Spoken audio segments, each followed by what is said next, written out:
should do tonight again, even in another lifetime. Find me there, and let's do tonight again. Yo, what's up guys? Welcome back to my video. So today we're turning Fedora 44 into macOS. This is the GNOME version, so we're gonna dive right in. The first step is to head over to GNOME Shell Extensions, let it open up, and we're gonna install the plugin from the browser. You can also go ahead and download the GNOME Extension Manager, but we're doing it through this method, right? It's basically the same. So the first thing, you're going to refresh the page, and now you can search for all the different extensions that you want to. I will give you a list of extensions. So the first thing is user themes. You can turn it on.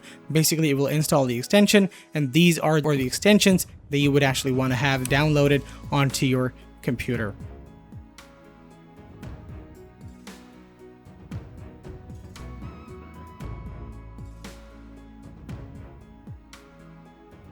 So we're doing blur my shell, dash to dock, install all of these. Comp is magic lamp effect. Now this is for minimizing or maximizing the applications. This gives a genie effect that we call in macOS. And then again, we have the comp is window effect, not really available in macOS, but it's cool. And we can also go ahead and install cover alt tab. So this is giving you a pretty good alt tab experience. And then live lock screen as well. The name is pretty much self-explanatory and it's pretty good. Next up, we're going over to install the macOS themes. So we're going over to, I'm not going to butcher his name. Basically, if you search for macOS GTK theme, you're going to land onto this page. And as you can see, they have a pretty good screenshot of the entire theme as well. Let's open it up in another page. And right click, open a new tab, and there you go. Look, how beautiful does it look? It completely looks like macOS, and I've been using macOS for the past 3 years, so I know. Anyway, let's get to it. We're gonna copy this line. We're gonna clone the entire directory onto our computer. So we're gonna open up terminal. Let's give it a few seconds and then paste it, hit enter. It's gonna clone the entire terminal, the entire folder, and then we're gonna go into that and then install. We're going to run the installation script to install the GTK theme pack for macOS Tahoe. There we go, cd into that folder, and then basically run the installation script. Now there are a ton of other options as well. This is the default option. As you can see, we do have a lot of other options to run along with this as well. And you can also have a lot of helper options. As you can see, if you do -- help, you have a ton of options. It's showing you basically what you can do with GNOME. And then if you want to uninstall, there are a ton of commands as well. And if you want to change your theme and accent color, you basically, again, it's just a matter of providing the correct commands to the tweaks. So, you know, installation all, it installs all of the available options, all of the available variants for the theme: red, yellow, pink, purple, blue. As you can see, it's pretty much cool. And then again, you have the blur my shell settings. Let's just go over to GNOME extensions, blur my shell, hit enter. You go over to blur my shell, and if you click on the settings icon, the window for blur my shell management will pop up. And over here, you can see we have different options, different profiles, and you have panel, overview, dash, applications as well. So you can change pretty much anything from here if you want to. And you also have other settings. If I add application blur, let's just go ahead and turn it on. And from the next time, you're going to see application blur, right? Now we're going to install the libvirt version. It's not a perfect fix, but we are going to do that anyway because we really want it to feel like macOS. Now, we also have to download the macOS icon theme. It's pretty much self-explanatory. You go over to another GitHub tab, you clone the code, and you download it onto your computer. Here I am going over to the terminal, just paste it, and then actually you have to cd out of it, then git clone the entire thing. It's going to get downloaded onto your computer. Let's give it a few seconds, and then you're going to cd into the new folder that you just downloaded, and then run the install script again. Pretty much standard stuff if you are used to Git, and Git will be available to you if it isn't. Actually, if you're on Fedora, you could just run sudo dnf install git, right? Or if you're on Ubuntu, apt install git. Now for the wallpaper, Actually, I already had it downloaded. As you can see, this is the beautiful macOS Tahoe, and you have day, night, different variations of that. I downloaded only the day variant, so the light theme variant. Basically, it looks good, and as you can see, we do have a bit of a blur on the left and a macOS red traffic light icon appearing towards the right. So we are getting there step by step. If you have Firefox, you can also install and edit the theme. Basically, it is tweaking. You're adding a parameter --Firefox or -F, whatever you want to. And again, you have to run this inside the GTK theme folder, right? So you go back, you cd back into the GTK theme folder, and then you basically run the tweak script with your Firefox parameter enabled. So -Firefox, there we go, hit enter, and it's going to. Now, I had a bit of a problem saying Firefox is not yet initialized. Not really sure what problem that is. Now, if you probably close and open Firefox back up, it's going to solve that problem.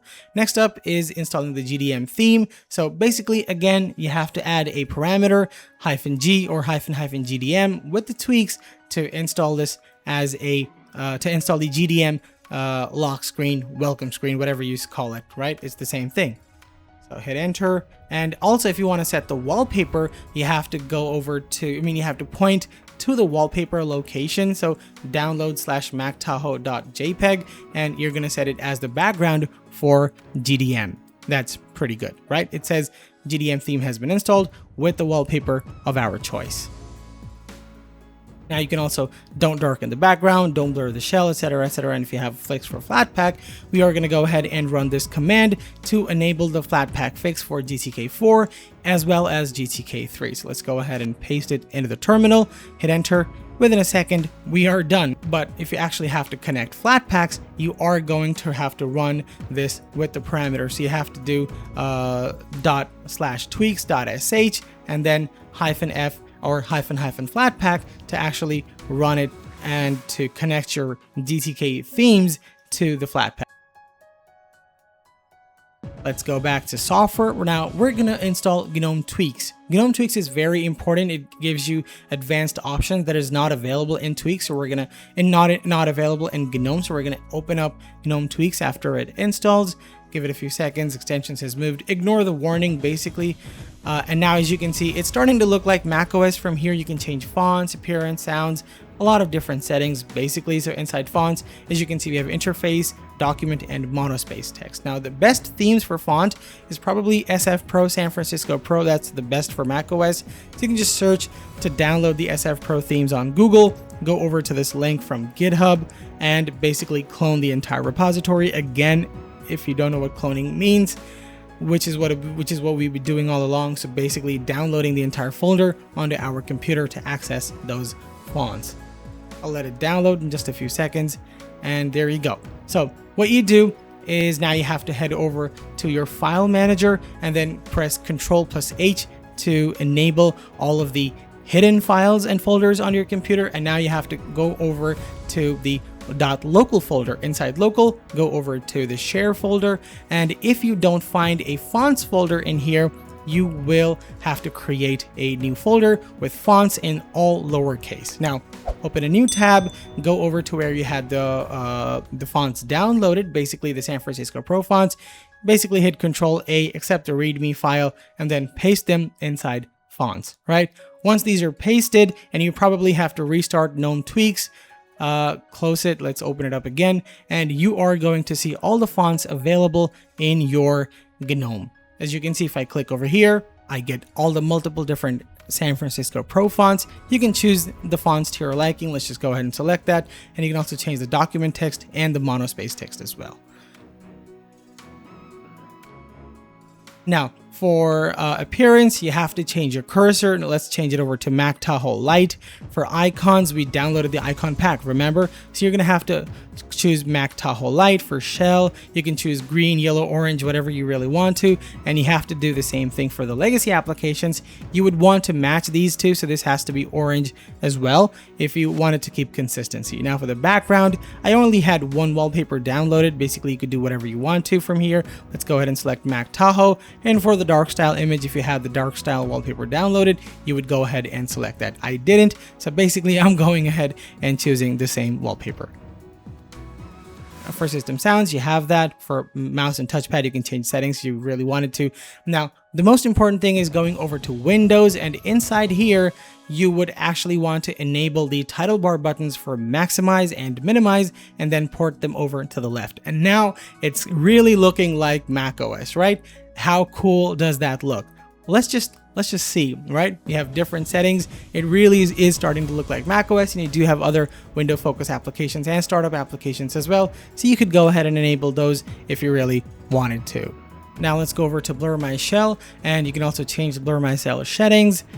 So let's just go ahead, click on the gear icon. As you can see, Blur My Shell is really looking pretty good with the transparency. You know, we have different blur types from static to dynamic. You can change the sigma, brightness, corner radius. All of the hints are actually mentioned on their website. So that's pretty good. And as you can see, macOS is really starting to look, I mean, I said macOS, right? This is really starting to look like macOS, and ta-da, you are welcome. Thank you for watching my video. Please come back next time, leave a like, leave a comment if you loved it, and I'll see you in the next one. Peace.